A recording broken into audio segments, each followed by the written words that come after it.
Interestingly, we hear the same view that the gods of Rome had defeated the God of the Jews echoed in writings by Gentile Christian figures in the 2nd century, but they disavow it. These Christians belonged to groups who claimed the Jewish scriptures for their own churches. In the 2nd century, there was no New Testament yet, so the Jewish scriptures in Greek were not yet the Old Testament. Jewish scriptures in Greek were simply claimed by some Christian Gentiles as speaking to and for Gentile churches. As these Christians repeated the Roman claim that Rome's gods had defeated the God of Israel, they repudiated this view as well. The Jewish answer to the recent Roman setback was thus well prepared. The gods of Rome had not defeated the God of the Jews, said the Jews. Israel's God had in fact used the Romans, just as earlier he had used the Babylonians. Why?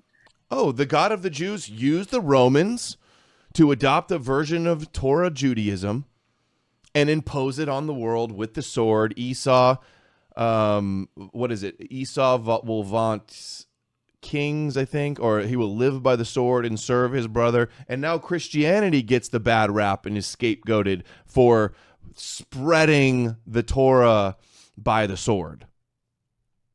Because Israel's God was punishing Israel for its sins. But for what sins? The answer you got depended on whom you asked. The rabbis eventually will answer that it was a punishment for causeless hatred. Gentile Christians, who were religiously invested in Jewish scriptures, answered because the Jews had rejected Jesus. But both groups made the same larger point. The God of Israel was still the highest and the mightiest God. For Jews, that God remained Jewish.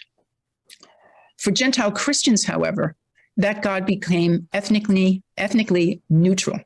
He was the highest God, but he was no longer the main character described in the narrative of Jewish scripture.